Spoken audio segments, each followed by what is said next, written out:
Another very rough week, and a lot of the ingredients that made it so rough, chaotic, and even hellish for the Trump administration were largely of Trump's own making.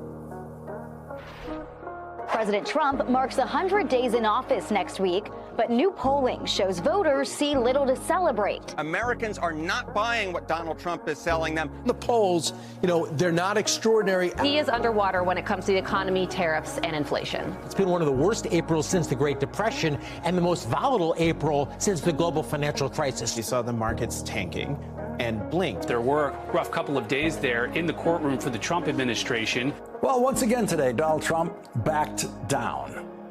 Once again today, the man who always pretends he never backs down, never backed down big time. Is Donald Trump's presidency already collapsing? Just 100 days in? The markets are crashing, billionaires are bailing, and a shady crypto scheme is being linked to the White House. What's really going on behind the chaos in Trump's second term?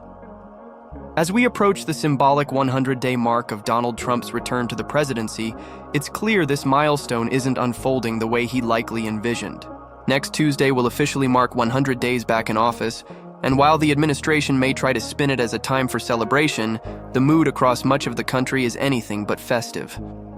New polls show President Trump is struggling with public approval, especially on key issues like the economy, tariffs, and inflation. According to surveys from Pew, Reuters, and even Fox News, his numbers are underwater, double-digit deficits in approval that reflect broader voter dissatisfaction. April has brought some of the worst market turbulence since the Great Recession, and Trump's economic policies, particularly his aggressive use of tariffs, are widely blamed for triggering financial instability. The market has dropped nearly 9%, wiping out trillions of dollars in value. Despite his brand of brash, defiant rhetoric, Trump is in retreat. He's had to reverse course on several fronts this week, something he rarely admits publicly. His promise to stand firm on trade is giving way to reassurances that tariffs will ease, an implicit admission that the policy hasn't worked. The administration is no longer touting the past 3 months as a success story, but instead asking Americans to hang in there for something better to come. This gap between Trump's confident talk and the reality of his leadership has been especially stark this week. While he's always had a gift for commanding a room and captivating crowds, skills that served him well as a reality TV host and campaigner, governing has proven far less forgiving. Unlike television, where optics rule and edits can shape a narrative, politics is judged by results. And right now, the results are grim. Trump's mounting legal troubles only amplify the chaos. He's currently facing 4 indictments, an unprecedented situation for a former or sitting president. But unlike reality shows, this week's actual reality proves the gap between talk and action. The stock market continues to slide and move around, but ultimately be down about 9%, multiple trillions of dollars down because of Trump's tariff policy. White House has been trying to stem the bleeding, not by saying, hey, you're going to get more of what you got in the last 95 days. Quite the opposite. A lot of White House aides are saying, we promise this is going to end soon. We're going to back down. Donald Trump's going to do less of whatever it is he's been doing on tariffs. Trump's also underwater in the public polling, and that's across multiple surveys. Pew, Reuters, Fox News, as we told you, there he is, underwater by 11 points. It's a steep and sudden slide from the bravado of Donald Trump's November win. Remember, he was crowing then about overcoming his past problems, which politically he did. I mean, he got more votes. Even as he denies wrongdoing, these cases stem from evidence largely tied to his own actions. And yet, somehow, he managed to mount a political comeback in the wake of those charges, one that was hyped in media headlines as the return of Trump's America. That was just a few months ago. Now that triumphant narrative has rapidly unraveled. The pressure isn't just on Trump. Elon Musk, once a close ally and high-profile government advisor, is stepping back from his public duties. His influence in Washington is waning, following internal power struggles and a failed attempt to plant a loyalist inside the Treasury Department, a move seen by some as a bureaucratic overreach. What seemed like bold disruption early on is now being viewed as reckless intrusion. There's symbolism here that's hard to ignore. A once dominant tech figure, Musk has seen his fortune drop by over $120 billion, largely due to Tesla's stock nosedive. That kind of loss, even for one of the richest people on Earth, is staggering. And he's not alone. Other tech moguls, who cozied up to Trump in hopes of favorable policy outcomes, are now facing deep losses. Mark Zuckerberg and Jeff Bezos have seen tens of billions wiped off their net worths. The assumption that Trump's presidency would be good for business is proving, at least in this early stretch, to be a very expensive miscalculation.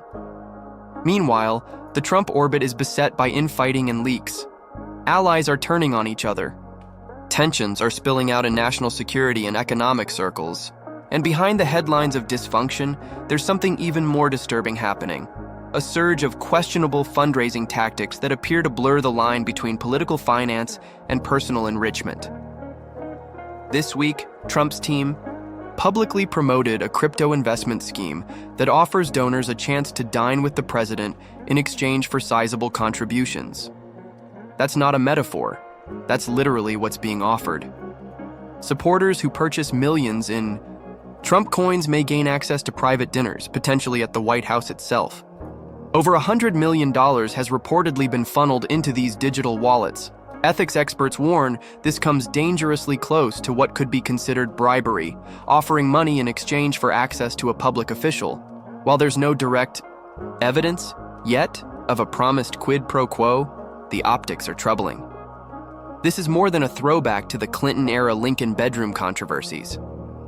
There's this grifting, and those large stories that I just walked through are sometimes overshadowing these other ones. The grift is continuing on the financial side. Trump's crypto team is now offering publicly, they're not hiding this, that people who put millions into his crypto, meaning he will get a whole chunk of that, probably the majority, although they haven't been very transparent, but people who basically pay him can then go to the White House and have dinner with him.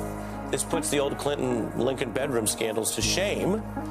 The scheme was announced during the tough week during this website, Have Dinner with President Trump. There's an AI sort of edited image of him there. Crypto investors have bought up to, and these numbers are really striking, but over $100 million.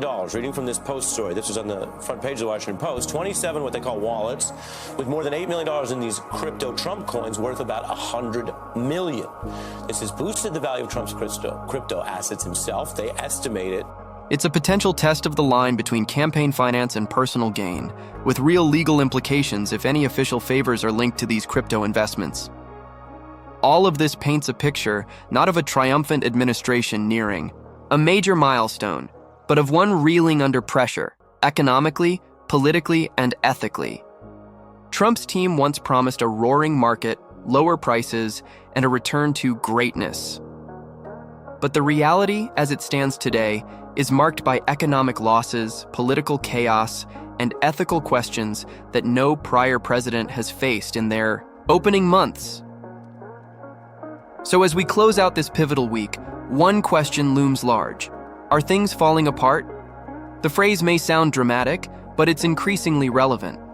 As Chinua Achebe wrote in his iconic novel, when foundational systems begin to crack, systems we take for granted as stable and enduring, they can collapse with startling speed. The same goes for politics. The spectacle might remain, but the substance is cracking.